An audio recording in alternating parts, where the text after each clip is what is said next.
Joining us now is our great partner of 5149, James Lee. James, it's great to see you, man. Thanks for coming back on the show. Great to be here. Thanks for having me. Absolutely. So James, you've been doing some excellent work for us, long explainers. Everybody go and subscribe both to James's channel and always check out the twice monthly videos that he's been doing for us. You have a new one coming on oil, and we have a tear sheet here. Let's put it up there on the screen. Just about big oil, how it's spending on investors, not output, how it's expanding the crude crunch. Just tell us about kind of what you've discovered in your new video, and given your MBA experience and long time breakdowns for us on business strategy and more, what does that tell us about the deeper rot in the American economy? Yeah, I think that's a good question. So when we think about the oil situation that we're in right now, I think the media doesn't do a great job going into the underlying rot, to your point. I think they focus on the pretty easy targets, which is like Biden. You can always blame Biden. You can always blame Putin. But, taking a look at some of these, I don't know if the tear sheet is up there or not, but taking a look at some of the recent earnings that have come out, we have oil companies earning probably, I think it was like their second highest cash flow ever. But if we look at how they're spending their money, their expenditures have actually gone down in the last decade. So, they're flush with cash.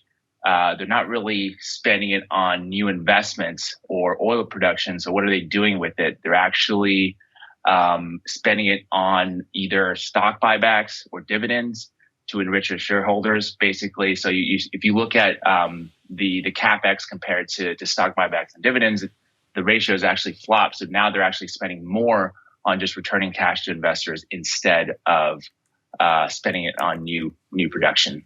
Mm-hmm. So how does that make business sense? Because it seems like if you're in the business of oil production, and of course I've got all kinds of issues with, fossil fuel and the climate crisis and all of that, but right now we're in this crunch.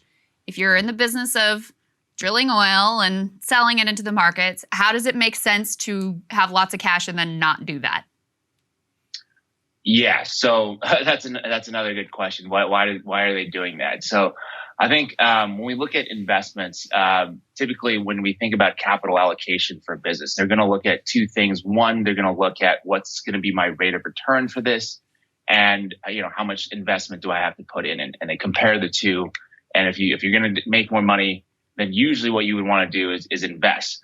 But right now, I think with oil, I think you can think about oil as somewhat of a mature industry. So, investors are just demanding more return for their money. So instead of investing that, they're more likely just to return it to their shareholders because that's exactly what they want. These, managers are basically incentivized to do that. And I think right now too, if you look at oil and gas, to your point on the fossil fuels and things like that, I think we are in somewhat of a transitionary period. I think greener energy is hopefully on its way. So right now they're kind of stuck on what to do with their cash because they don't necessarily want to invest fully into green energy. I think they're doing some of that, but not fully because obviously the risk on that is high as well. And so right now the investors are just like, yeah, just give us our money back and we'll decide what to do with it, which I think it makes, if you think about it from a business perspective, the managers and you think about executives, they're basically there to make sure that their earnings and their valuations are as high as possible. And they're really doing that effectively quite well through financial engineering. So they've basically done their job, but there's very little consideration of kind of the effect that has on the rest of the population. Yeah, absolutely. You want to know something funny? A friend of mine who works in the industry was telling me that a lot of oil managers are retiring because their stock has never been at a higher level for their portfolio. How nice for them. So they're like, I'm getting the hell out of here. I'm cashing out my options. I'm good to go. And so actually it's screwing the companies over even more because their top talent is leaving and it's all because of stock. So actually that's kind of something, you have a business background. You referenced capex. First of all, can you explain that a little bit to our audience who aren't as financially minded? But what does all of this financial engineering and more, it doesn't just tell us about oil. This is how every company in the Fortune 500 works today. So what are the perverse incentives that it then leads them to do?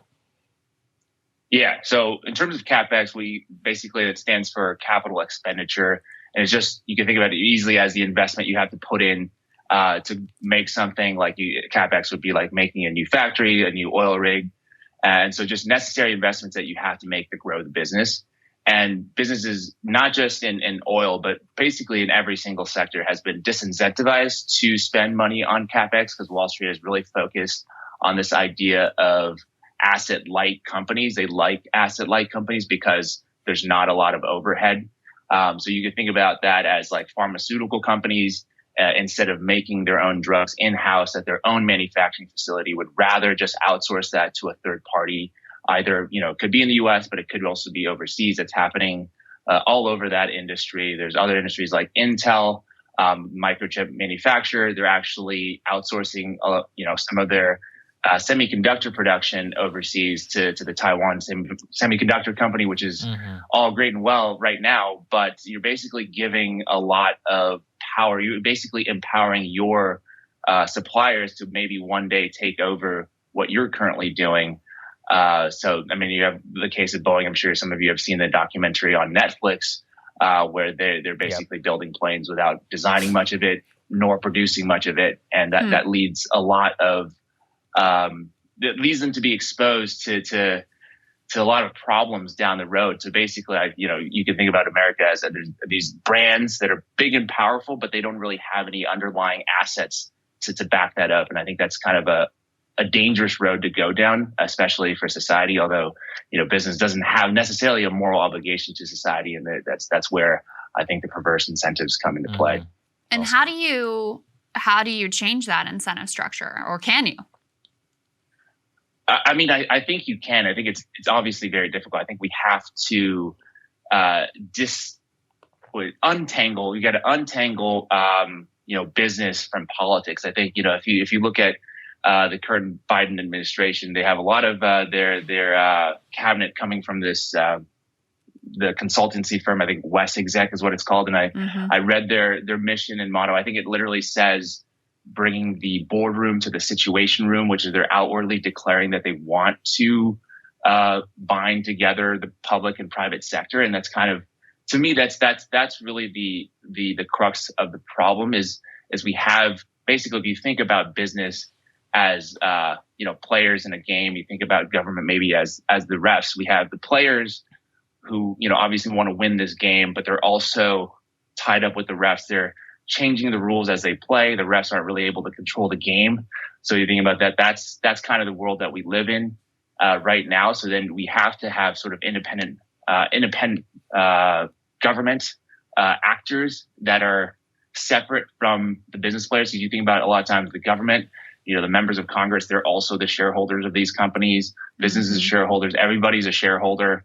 So then it really makes it so that one small group of people are living quite well, where the rest of us who aren't as privileged to have these connections and tied into kind of the financialized world are suffering because of that.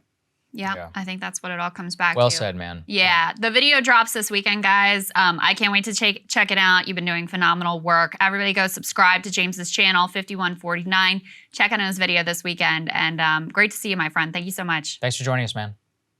Hey, thanks for having me. Appreciate It's it. a pleasure. Thank you guys so much for watching. We really appreciate it.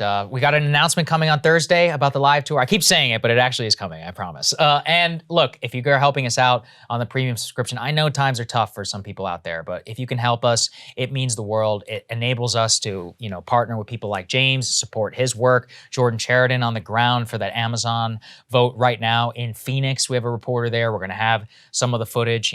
Having a footprint across the country costs money. We're looking into bringing somebody else on the team as well. So these are all reasons why we rely on you so much for your support, and we think about you every day. I know the times are tough for some of you, and obviously, regardless of the premium thing, all of that, I hope everybody else is hanging in there. So, yeah, indeed. We love you guys. We'll see you back here on Thursday.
Cable news is ripping us apart, dividing the country, making it impossible to function as a society, and making it impossible to know just what is true and what is false.